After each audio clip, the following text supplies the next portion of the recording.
Commander Vex High stood before the mixed group of young alien cadets in the military academy on Kepler Station, and his forearms moved slowly as he adjusted the holographic display behind him, showing a barren, rocky landscape covered in smoke and debris from an old battlefield. The cybernetic implants covering half his reptilian face glowed softly in the dim light of the classroom, as 15 years of memories came flooding back to him like a nightmare he could never escape. The cadets from various alien species sat quietly in their seats with their different eyes all focused on the grizzled war veteran who had requested to speak with them about the humans and their strange ways of fighting that had haunted him since the end of the Terran Galactic Confederation War. You young ones think you understand warfare because you have studied the ancient battles of our people and learned the proper tactics from your instructors, Vex High said, in his deep, gravelly voice, that carried the weight of someone who had seen too much death and destruction during his long military career. But today I will tell you about creatures that fight in ways that make no sense according to everything we know about military strategy and survival instincts. The holographic display shifted to show Proxima Ridge, where jagged rocks rose from. Red soil under an alien sky, and the cadets could see the strategic positions marked in blue for the Zephyrian forces and red for the human defenders who had been trapped there during one of the bloodiest battles of the war. Vex High's mandibles clicked together nervously as he remembered that terrible day when everything he thought he knew about combat was turned upside down by the actions of a small group of human soldiers who refused to follow the basic rules of warfare. My battalion had cornered a human unit on this ridge, he continued, while pointing at the display with one of his clawed hands, and his voice became quieter as painful memories surfaced. 20 of our warriors for every one of theirs, and they had almost no ammunition left according to our intelligence reports, and no way to call for backup because we had destroyed their communication equipment in the first attack. A young Zephyrian cadet raised her hand and asked why the humans did not surrender immediately, since any rational military force would have given up when faced with such impossible odds, and Vex High's scarred face twisted into what might have been a smile but looked more like a grimace of pain as he prepared to explain something that still kept him awake at night after all these years. That is exactly what we expected them to do, he replied, and activated another part of the holographic display that showed the positions of the human soldiers led by their captain Jake Morrison, who had been wounded in 3 places but continued to move among his troops and coordinate their defense. Our commander gave them 30 minutes to surrender and even offered to treat their wounded and send them to prison camps instead of killing them outright. The display zoomed in to show Captain Morrison's position where he crouched behind a makeshift barrier of rocks and debris, with his uniform torn and blood seeping through bandages on his arm and leg, while he shouted orders to his remaining soldiers who numbered less than 40 against the 800 Zephyrian warriors surrounding their position. Lieutenant Kate Sullivan lay unconscious nearby with a severe head injury from shrapnel, but Morrison kept checking on her between coordinating the defense and treating other wounded soldiers with medical supplies that were running dangerously low. Instead of surrendering, Morrison did something that made no military sense, Vex High said, and his voice dropped to almost a whisper as he relived those moments that had changed his understanding of what humans were capable of doing when cornered. He gathered his soldiers together and told them they were going to fight harder than they had ever fought before because giving up was not an option when their brothers and sisters were counting on them to hold the line. The holographic display showed what happened next, as human soldiers began moving through the rocks with a desperate energy that seemed to come from somewhere deep inside them, rather than from any logical military training, and they started using their empty ration packs to create improvised explosive devices that could damage Zephyrian armor when detonated at close range. Wounded humans who could no longer walk properly positioned themselves as stationary gun platforms and continued firing even when plasma bolts burned through their bodies while their comrades advanced with whatever weapons they could find, including knives and pieces of broken metal from damaged equipment. The sound they made, HFY said, and his cybernetic eye flickered as emotional subroutines activated memories he wished he could delete forever. When Morrison gave the order to charge our positions, the humans let out a war cry that came from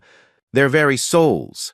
And it was not the sound of soldiers following orders, but the howl of pack animals protecting their young from predators. Several cadets shifted uncomfortably in their seats, as HFY described how seasoned Zephyrian warriors, who had fought in dozens of battles across the galaxy, suddenly found themselves backing away from humans who seemed to have transformed into something beyond rational military opponents, and became forces of nature that could not be reasoned with or intimidated into stopping their attack. The final moments of the battle played out on the holographic display as Morrison lifted the unconscious Sullivan onto his back and charged through plasma fire while laying down covering fire with his sidearm and screaming at his remaining soldiers to follow him toward the Zephyrian lines.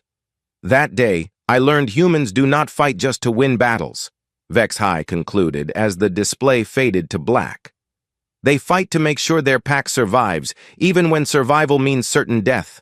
HFY noticed how some of the cadets were looking at each other with worried expressions after hearing about the battle at Proxima Ridge, and he could see they were beginning to understand that humans were not like other species they had studied in their military courses, but he knew they needed to hear more before they could truly grasp what made these creatures so dangerous in warfare. The classroom felt colder now as he prepared to share another memory that had been burned into his mind during the siege of Titan Station, where the Zephyrian fleet had achieved what should have been a complete victory over the human space forces, but had learned that destroying human ships did not always mean the fighting was over. You might think that humans are only dangerous when they fight on solid ground where they can use the terrain to their advantage,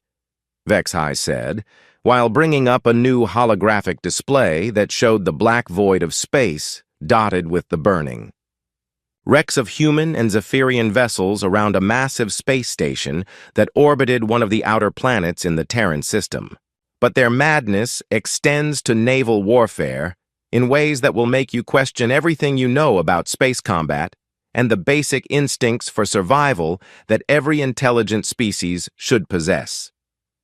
The display zoomed in to show the human destroyer called Iron Will, which had been one of dozens of ships defending Titan Station against the Zephyrian fleet, and the cadets could see how the vessel had been gutted by plasma fire, with massive holes torn through its hull and atmosphere, venting into space while emergency lights flickered weakly in the sections that still had power. Lieutenant Commander Ryan Brooks had been the captain of this ship, and HFY remembered watching through his command screen as the human vessel took hit after hit, but continued firing its weapons until the final plasma torpedo struck the bridge and the ship went dark. Our fleet had completely destroyed the human defensive line, and we were celebrating another easy victory over these primitive creatures who dared to challenge the might of the Zephyrian Empire. HFY continued, and his mandibles clicked together with the memory of how confident they had all felt in those first moments after the battle appeared to be over. The human ships were burning hulks drifting through space, and our sensors showed no life signs from any of them, so we prepared to move in and capture the station. A young cadet from the insectoid Kethmar species asked why the Zephyrians had not simply destroyed the station immediately instead of trying to capture it, and HFY explained that Titan Station contained valuable research facilities and manufacturing equipment that the Empire wanted to use for their own purposes, which meant they needed to take it intact rather than reducing it to scrap metal with their heavy weapons. The display showed how the Zephyrian ships had begun moving toward the station in formation, while scanning for any remaining human defenses that might pose a threat to the boarding operation. That was when the dead ships began to move again, HFY said, and his cybernetic eye flickered as he accessed the recorded data from that day, which showed the Iron Will and several other human vessels that had been completely disabled, suddenly adjusting their positions and bringing their weapon systems back online despite having no apparent power source or life support. Our sensors were telling us these ships were empty tombs floating in space, but somehow they were still fighting.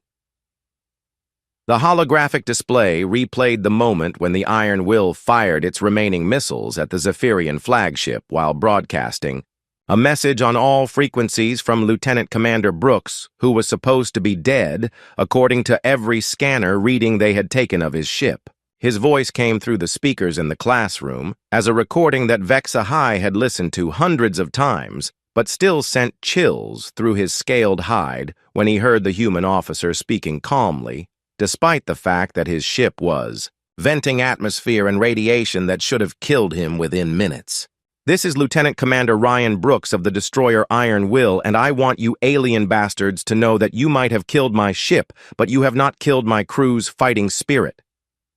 The recording played while the display showed how the human vessel continued maneuvering and firing even though massive sections of its hull were missing and plasma fires were burning throughout its interior. Specialist Amy Chen and Petty Officer Carlos Martinez are here with me in what is left of our bridge, and we are going to keep shooting until we run out of ammunition or our hearts stop beating. HFY explained that the three humans had remained at their posts in hard vacuum after their ship lost life support, and they were using manual targeting systems to coordinate attacks on Zephyrian vessels while wearing emergency suits that provided only limited protection against the radiation pouring from their damaged reactor core. The display showed thermal readings that indicated the humans were slowly dying from exposure, but they continued working their weapon systems with mechanical precision as if death was just another factor to work around rather than something to fear. For 6 hours, those three humans turned their dead ship into a weapon that continued to fight long after any rational crew would have abandoned it, HFY said, and his voice carried a mixture of respect and horror as he described how the Iron Will had destroyed 2 Zephyrian cruisers and damaged several other ships during its final battle. They knew they were going to die slowly and painfully from radiation poisoning, but they kept fighting because their sacrifice was buying time for civilian evacuation transports to escape from the inner planets. The final transmission from the SAE. Iron Will played through the classroom speakers as Brooks spoke his last words into a communication system that was barely functioning, while Amy Chen and Carlos Martinez worked frantically to load the final missile into a launch tube that had been damaged by plasma fire. His voice was weaker now, but still determined as he gave his final report to any human forces that might be listening, and the cadets could hear the sound of alarms and explosions in the background as the ship's systems failed one by one. Tell Earth, we held the line, Brooks said in the recording, and then the transmission cut to static as the Iron Will finally succumbed to the damage it had sustained, but not before launching its last missile, which struck the Zephyrian command ship and killed the admiral who had been coordinating the attack on Titan Station. Tell them we did our duty. Several more cadets quietly left the classroom as HFY finished explaining how the battle had ended with a Zephyrian victory that felt more like a defeat, because they had learned that destroying human ships did not necessarily stop human crews from fighting, and that these creatures would continue to be dangerous even when they were technically already dead from wounds that would have incapacitated any other species in the galaxy.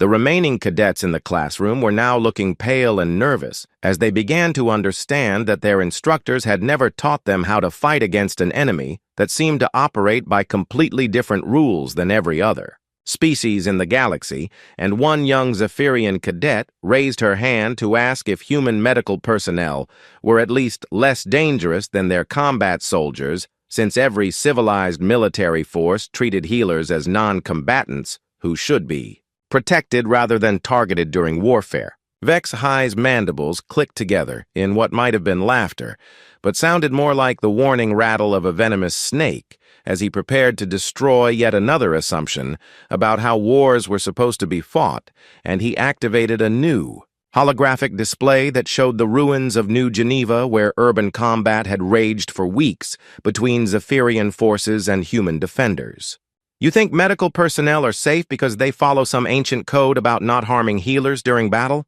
HFY said while the display zoomed in on a large building that had been converted into a field hospital where human wounded were being treated by doctors and nurses who worked frantically to save lives while explosions shook the walls around them. But humans have a different understanding of what it means to be a healer, and combat medic Laura Hendricks taught us that lesson in ways we will never forget. The holographic display showed the field hospital where Hendricks had been working.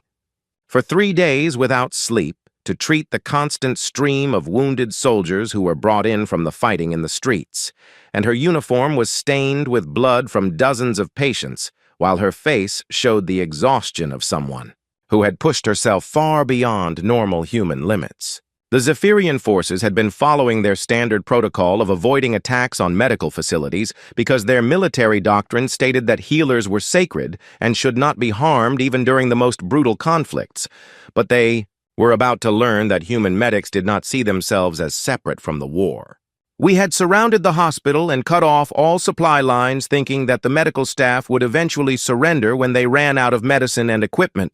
Vex High continued, and his cybernetic eye displayed tactical information about the siege that had lasted for 2 weeks while Zephyrian commanders debated whether to storm the building or wait for the humans to give up. Our intelligence report said there were only medical personnel inside, treating wounded soldiers and civilians, so we assumed it would be an easy capture once they realized their position was hopeless. A cadet from the aquatic Meltar species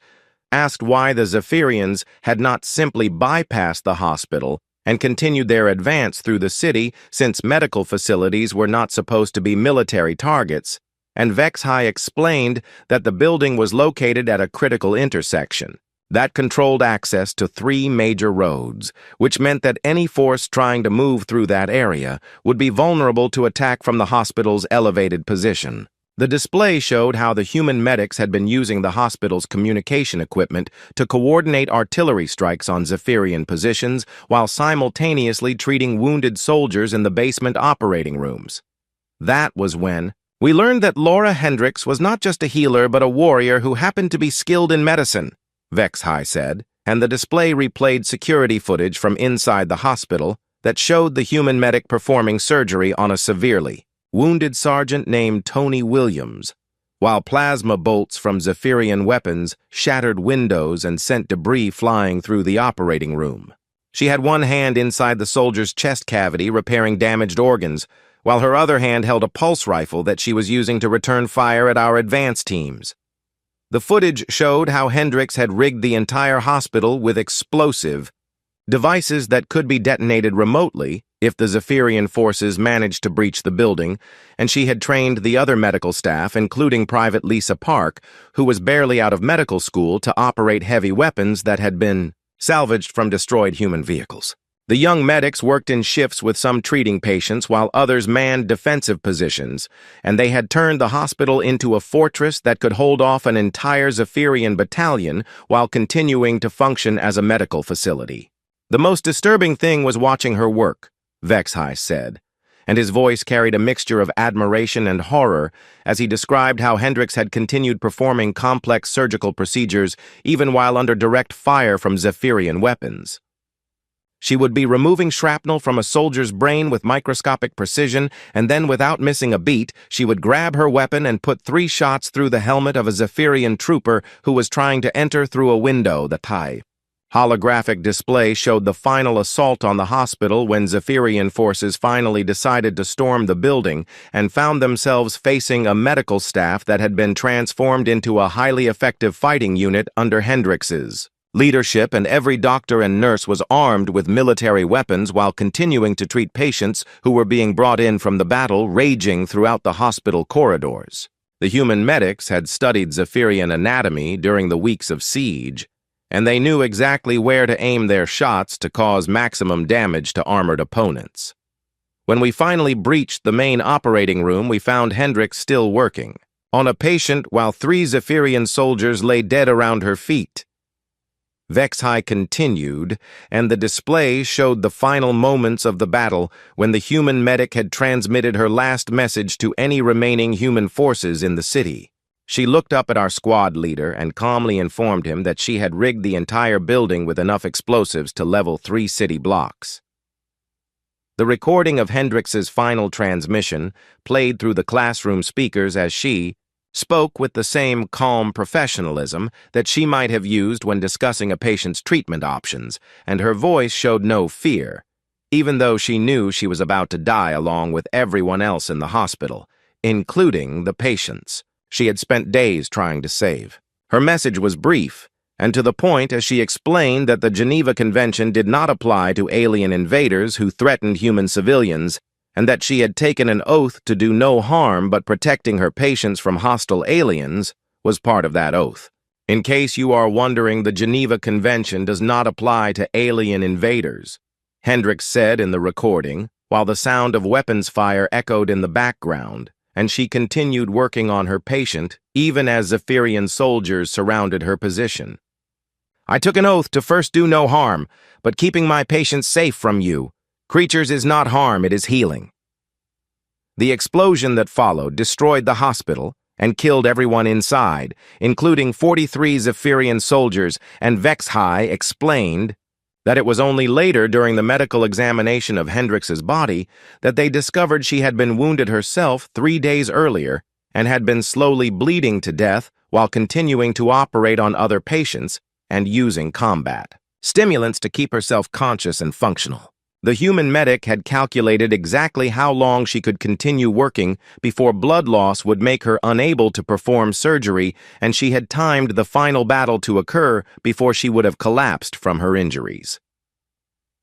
That day, we learned that human healers are not separate from their military, HFY concluded, as the display faded to black and several more cadets quietly left the classroom unable to process what they had just heard. They are warriors who happen to specialize in keeping other warriors alive long enough to keep fighting. The classroom had grown noticeably colder as more cadets had quietly left during the previous stories, and HFY could see that only the most dedicated students remained in their seats, with their faces showing a mixture of fascination and horror, as they began to understand that everything they had been taught about warfare and civilized behavior during military conflicts was meaningless when applied to humans who seemed to operate according to their own twisted logic. He adjusted his cybernetic implants and brought up another holographic display that showed Armstrong Base, which had been one of the most important human research facilities in the outer system, where scientists and engineers worked on advanced technology that could potentially change the balance of power in the war between the Zephyrian Empire and the Terran Confederation. Perhaps you think that human support personnel like engineers and technicians would be more reasonable than their soldiers and medics, HFY said, while the display showed the massive underground complex of Armstrong Base with its laboratories and workshops and living quarters for nearly 10,000 personnel who were supposed to be non-combatants focused on research and development rather than direct military action. But during the siege of Armstrong Base, we learned that humans do not make distinctions between fighters and builders when their survival is threatened. The holographic display zoomed in to show the base's main reactor facility where Chief Engineer Brad Thompson and his team of technicians had been working around the clock to keep the power systems operational, while Zephyrian bombardment rained down on the facility from orbit and caused massive damage to critical infrastructure, including the life support systems that kept the underground complex habitable for the human researchers and their families who had been trapped there for weeks. Thompson was a large man with graying hair and calloused hands who had spent 30 years maintaining fusion reactors in some of the most dangerous environments in human space, but nothing had prepared him for the impossible choice he would soon have to make. Our orbital bombardment had damaged the base's reactor cooling systems, and their life support would fail within 72 hours unless they could complete repairs that should have taken weeks under normal circumstances.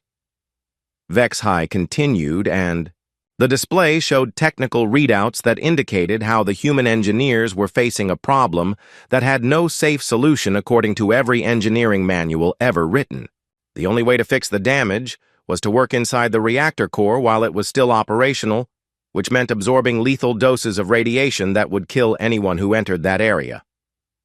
A young cadet from the silicon-based Vorthak species asked why the humans did not simply surrender and request assistance from Zephyrian engineers who could have repaired the damage without risking any lives, and Vex High's scarred face twisted into his characteristic grimace as he prepared to explain. Another example of human logic that defied all reasonable expectations. The display showed how Thompson had gathered his entire engineering team in the main workshop and explained their options, which included surrendering to the Zephyrian forces or attempting repairs that would require volunteers to sacrifice their lives to save the rest of the base personnel. Thompson told his engineers that they had a choice between dying slowly when the life support failed or dying quickly from radiation exposure while fixing the problem, Vex High said, and his cybernetic eye flickered as he accessed the recorded conversations from that final meeting where the human engineers had calmly discussed their own deaths as if they were solving a routine technical problem. What happened next still haunts me because it showed how humans can turn even suicide into a precisely calculated engineering solution. The holographic display replayed the security footage from inside the reactor facility as Thompson and his team began implementing what they called the rotation protocol, where each engineer would work inside the radioactive core for exactly calculated periods of time before being replaced by another volunteer who would continue the repairs while the previous worker went to the medical bay to die from radiation poisoning. Technician Mary Foster was the first to volunteer for a shift inside the reactor core, and she spent 47 minutes replacing damaged cooling pipes, while her dosimeter readings climbed to levels that would have been immediately fatal to most alien species. They had calculated exactly how much radiation exposure each person could absorb before death became inevitable, and they created a work schedule that would maximize their productive time while ensuring the repairs could be completed. Vex High explained, and the display showed the mathematical models that Thompson had created to determine how many engineers would need to die to save the rest of the base population. Each volunteer knew precisely how long they would live after their shift, and they used that time to train their replacements and say goodbye to their families. Engineer Pete Garcia took the second shift and worked for 39 minutes installing new radiation shielding around the reactor core while his body absorbed enough radioactive particles to kill him within 6 hours. But he used those final hours to write detailed instructions for the next volunteer and record personal messages for his children, who were living in the residential section of the base. The display showed how Garcia worked with mechanical precision, despite knowing that every minute inside the reactor was shortening his life, and he only stopped when his hands began shaking too badly to operate the delicate repair equipment. The most disturbing aspect was how calmly they approached their own deaths, Vex High said, and his voice carried a note of awe as he described watching the human engineers work with the same methodical professionalism they might have used for routine maintenance tasks. There was no panic or emotional breakdown, just a group of technical specialists solving a problem that required some of them to die in order to save their colleagues and families. The holographic display showed Thompson taking the final shift inside the reactor core, where he spent over an hour completing the most complex repairs while his radiation exposure climbed to levels that should have killed him immediately, but somehow he remained conscious and functional long enough to restore the cooling systems and stabilize the reactor before finally collapsing from radiation poisoning. His final log entry was recorded as he lay dying in the medical bay while watching the life support systems return to full operational status and knowing that his sacrifice had saved nearly 10,000 people. Reactor stable life support at 100%. 23 good people gave their lives for this. Make it count, Thompson said in his final recording, while the base's medical staff tried unsuccessfully to treat radiation damage that had destroyed most of his internal organs. Tell my wife I kept my promise to bring everyone home safe. The display showed the aftermath of the repairs as the surviving engineers worked to document everything that had been done so that future maintenance could be performed safely, and they treated the deaths of their colleagues not as a tragedy, but as a successful engineering project that had achieved its primary objective of keeping the base operational. The 23 engineers who had died from radiation exposure were buried in a memorial garden that was built over the reactor facility, and their names were engraved on a plaque that read simply, "Engineers who solved the impossible problem." The siege ended 3 days later when our ground forces finally breached the base defenses, only to find that the human engineers had used their remaining time to rig every critical system with explosives that would destroy 30 years of research, rather than let it fall into Zephyrian hands. HFY concluded as the display faded to show the empty classroom where only a handful of cadets remained. We captured a facility full of dead engineers and empty laboratories because these humans had decided that if they could not keep their work safe, then no one would benefit from it. The few remaining cadets sat in stunned silence as they tried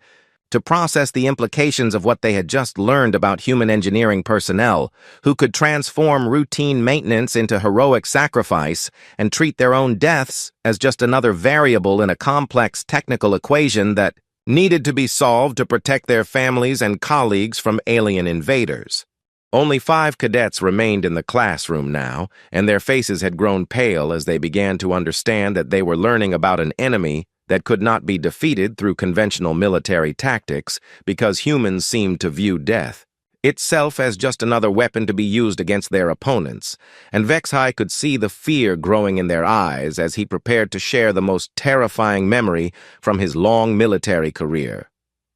The holographic display activated to show Terra Nova, which had been humanity's most important colony world, with over 50 million civilians living in cities and towns scattered across the planet's 3 main continents, and it had represented everything that humans valued about their expansion into the galaxy, including their families and their future as a spacefaring species. You might think that humans would fight differently when defending their homes and families compared to how they behave during military operations in space or on remote battlefields, HFY said, while the display showed peaceful scenes of Terra Nova with its green forests and blue oceans and bustling cities where human children played in parks, while their parents worked in offices and factories that produced goods for trade throughout the Terran Confederation. But when our invasion fleet arrived at Terra Nova, we discovered that humans do not have civilians in the way that other species understand the term. The display shifted to show the Zephyrian invasion force as it approached Terra Nova with hundreds of ships carrying assault troops and heavy weapons designed to overwhelm the planet's defenses and capture the colony intact so that it could be used as a base for further operations against human space, and the initial bombardment had destroyed most of the orbital defense platforms, while landing craft began delivering Zephyrian soldiers to strategic locations around the major population centers. Colonel Steve Mitchell commanded the planetary defense forces from a bunker deep beneath the capital city, and he had been coordinating the resistance for 3 days when it became clear that conventional military tactics would not be enough to stop the invasion. Our intelligence estimates suggested that Terra Nova had fewer than 100,000 trained military personnel scattered across an entire planet, which meant that most of the population consisted of non-combatants who would surrender once they realized that resistance was futile. HFY continued, and his cybernetic implants flickered as he accessed the tactical reports from the invasion that had initially proceeded according to plan, with Zephyrian forces securing key objectives and preparing to demand the surrender of the remaining human defenders. But Colonel Mitchell activated something called Last Stand Protocol, and everything we thought we knew about human society turned out to be completely wrong.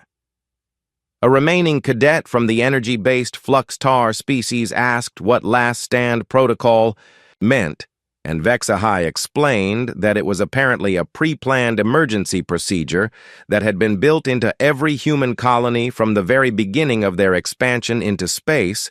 and it involved converting the entire civilian population into a military force that would fight to the death, rather than surrender their homes to alien invaders. The display showed how Mitchell's announcement had been broadcast simultaneously to every communication device on Terra Nova, including personal computers and entertainment systems and emergency broadcast networks that reached even the most remote settlements. This is our home. These are our children. We do not yield ground to those who would harm them."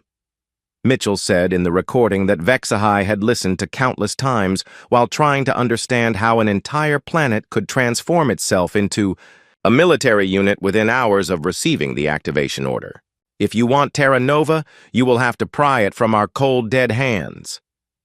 The holographic display showed what happened next, as millions of human civilians reported to predetermined locations where they received basic weapons training and tactical instructions from military personnel who had been secretly embedded throughout the colony's infrastructure for exactly this purpose. And within 12 hours, every teacher and accountant and shopkeeper and retiree on Terra Nova had been organized into defensive units that began fortifying their neighborhoods and preparing for urban warfare. Dr. Helen Murphy, who had been running a pediatric clinic in the capital city, was suddenly commanding a battalion of medical personnel who had been trained to treat combat injuries while simultaneously operating heavy weapons that had been hidden in hospital basements. The most disturbing aspect was watching how quickly they adapted to their new roles, HFY said, and his voice carried a note of incredulous horror as he described seeing elderly humans who should have been enjoying retirement instead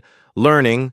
to operate anti-aircraft missiles, while teenagers who should have been attending school were setting up sniper positions in apartment buildings. There was no confusion or hesitation because every civilian on Terra Nova had apparently been preparing for this moment their entire lives. Teacher Kevin O'Brien had been instructing 8-year-old children in mathematics and literature just hours before. He was leading a squad of former educators in guerrilla attacks against Zephyrian supply convoys, and his classroom had been converted into an ammunition depot where his students helped assemble explosive devices while learning about chemical reactions and physics in ways that no textbook could have taught them. The display showed how O'Brien used his knowledge of child psychology to train young humans to act as scouts and messengers who could move through the city without attracting attention from Zephyrian patrols. We found ourselves fighting against an entire planet where every building could be a fortress and every person could be a soldier. HFY continued, and the display showed tactical maps that revealed how the human defenders had turned Terra Nova into a maze of death traps and ambush, points where Zephyrian forces could be attacked from any direction at any time. Accountants were operating missile launchers while librarians coordinated artillery strikes, and even the elderly were volunteering for suicide missions rather than allowing us to capture strategic objectives.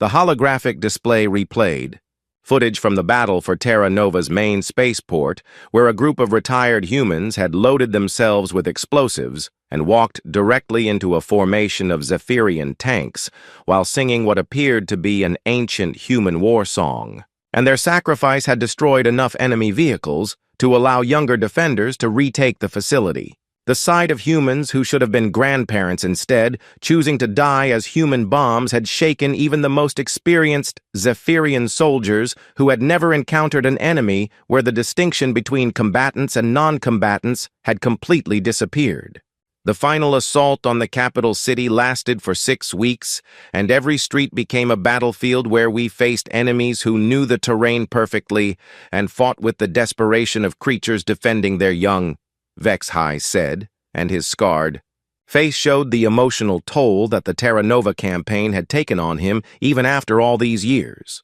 We were not conquering a planet, we were invading a military training ground where 50 million humans had been transformed into the most dedicated and ruthless fighting force we had ever encountered. The display showed the final moments of the battle when Colonel Mitchell broadcast his last message from the ruins of the Planetary Defense Center, while human civilians continued fighting in the streets around him, and his words carried the promise that Terra Nova would never be truly conquered, even if every human on the planet died defending it. His voice was calm and determined, as he explained that the humans had already won because they had shown the galaxy what would happen to any species that threatened human families and children. You think you are conquering Terra Nova, but you are wrong, Mitchell said in his final transmission, while explosions shook the bunker around him and the sound of weapons fire echoed through the communication system. "You have just entered the galaxy's largest military training ground, and every human you kill will teach the survivors how to kill 10 of you." The battle for Terra Nova had ended with a Zephyrian victory that felt more like a defeat because the invasion had cost nearly half of their assault force and taken months longer than planned, while teaching the Empire that attacking human civilian populations would result in facing an enemy where every person was a potential soldier willing to die rather than surrender their homes and families to alien invaders. The classroom was nearly empty now, with only 3 cadets remaining in their seats, and their faces showed the haunted expressions of students who had learned too much about the true nature of warfare and the creatures that humans could become. When their survival was threatened, and HFY slowly removed his military decorations and placed them on the desk before him as he prepared to share the final truth that had ended the war between the Zephyrian Empire and the Terran Confederation. The holographic display activated one last time to show the blue marble of Earth hanging in space, surrounded by the massive fleet that had been assembled for the final assault on humanity's home world, where billions of humans lived and worked. In cities that had existed for thousands of years before the first Zephyrian had ever looked up at the stars. You have heard about human soldiers and medics and engineers and civilians. But now, I must tell you about the day we learned what humans become when you threaten their homeworld, HFY said, and his voice carried the weight of someone who had witnessed the end of everything he had believed about military superiority and the natural order of the galaxy, where advanced civilizations were supposed to dominate primitive species that had only recently learned to travel between the stars. The High Command had decided that destroying Earth would finally break human resistance and force the surviving colonies to surrender. The display showed the approach of the Zephyrian invasion fleet, which represented the largest military force that the Empire had ever assembled, with over 2,000 ships carrying enough firepower to reduce entire continents to molten glass. And the initial plan had been to demonstrate this overwhelming superiority by destroying several major human cities before demanding unconditional surrender from whatever government remained functional after the bombardment. Admiral Nancy Price commanded Earth's defenses from a bunker buried so deep beneath the surface that even the most powerful Zephyrian weapons could not reach it, and she had been coordinating the planet's response to the approaching invasion for weeks. Our intelligence reports suggested that Earth had only minimal orbital defenses and a small fleet of outdated warships that would be destroyed within hours of the first attack, HFY continued, and the display showed tactical assessments that indicated the human homeworld should have fallen quickly once the Zephyrian fleet demonstrated its superior technology and firepower. But Admiral Price transmitted a message directly to our fleet that made our commanders realize they had made a fundamental error in their understanding of what Earth represented to humanity. The recording of Price's transmission played through the classroom speakers, and her voice carried the calm confidence of someone who knew something that her enemies did not understand about the true nature of the planet they were preparing to attack and the people who lived there, including not just the current generation, but all the humans who had been born and died on Earth throughout their species' long history of warfare and survival against impossible odds. "You think you are invading Earth, but you are wrong," Price said in the recording, while the display showed defensive installations that were being activated across the planet's surface and orbital space as millions of humans prepared to defend their homeworld with everything they possessed, including their lives. "You have just entered the galaxy's largest military training ground, where every human you kill will teach the survivors how to kill 10 of you, and where dying for Earth is considered the highest honor our species can achieve," HFY explained. That the Zephyrian fleet had expected to face orbital defense platforms and planetary shield generators, but instead, they found themselves confronting something that no military academy had ever taught them how to fight against, which was an entire planet that had been converted into a single massive weapon system operated by billions of humans who had been preparing for this moment since childhood. The display showed how Earth's cities had been transformed into fortress complexes where every building could serve as a military installation and every citizen had been trained to operate weapon systems that could target spacecraft in orbit. The bombardment of Earth's surface began as planned, but instead of breaking human resistance, it seemed to make them fight harder, HFY said, and his cybernetic implants flickered as he accessed memories of the orbital assault that had destroyed several major population centers but had somehow resulted in increased defensive fire from the planet below. For every human city we destroyed, 10 more defensive installations came online and started shooting at our fleet.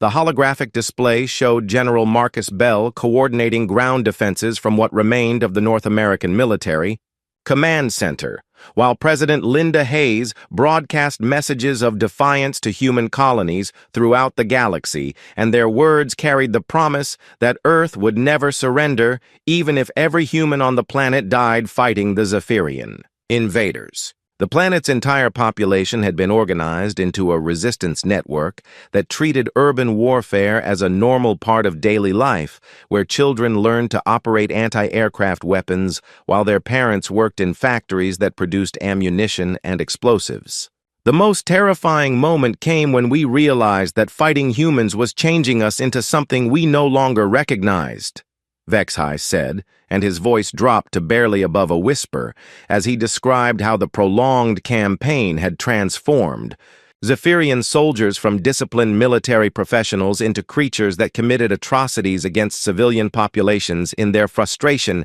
at being unable to defeat an enemy that seemed to grow stronger with every defeat. We were becoming monsters because that was the only way to fight monsters.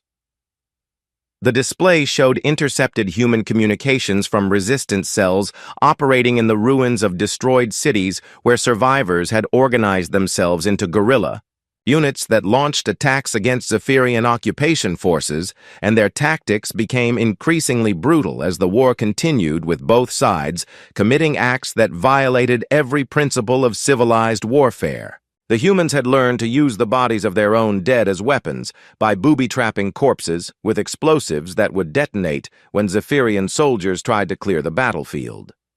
Admiral Price's final transmission came from the ruins of Earth's capital city, where she had been coordinating the defense for months while living in tunnels beneath the rubble. HFY continued,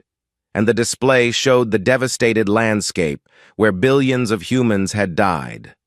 but where resistance continued from underground bunkers and hidden installations that seemed to spring up faster than they could be destroyed. Her message was broadcast simultaneously to every Zephyrian ship in the fleet and to human colonies throughout the galaxy. The recording of Price's final transmission played as she spoke from the ruins of what had once been humanity's greatest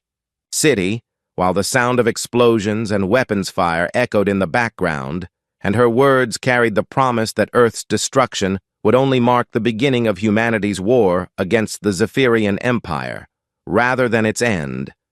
because the lesson that humans could learn from their homeworld's fate would be passed on to every human colony and military unit in the galaxy. Earth dies today, but Earth's children will remember what you did here, and they will spend the rest of their lives making you pay for every human life you have taken, Price said in her final message, while the bunker collapsed around her, and her voice carried the absolute certainty of someone who knew that her death would inspire rather than discourage human resistance. We have taught our children that dying for humanity is the greatest honor they can achieve, and now you will learn what that means. HFY removed his final decoration and placed it on the desk as he explained that the peace treaty had been signed, not because the Zephyrian Empire had been defeated militarily, but because their leadership had realized that continuing the war would eventually transform both species into something unrecognizable, and that humans possessed a psychological weapon, more powerful than any technology, which was their ability to make warfare itself evolve into forms that violated every principle of civilized behavior. The 3 remaining cadets sat in stunned silence as their instructor concluded his lessons about humanity by explaining that the peace had been necessary not to save human lives, but to save Zephyrian souls, from the corruption that came from fighting an enemy that could weaponize concepts like loyalty and sacrifice and stubbornness. Never fight humans on their terms because their terms are simple, Vex High said as he dismissed the class and watched the final cadets file out of the classroom with expressions that showed they would never again think of warfare as a civilized activity between rational species. They win or they make sure that winning costs you everything you are,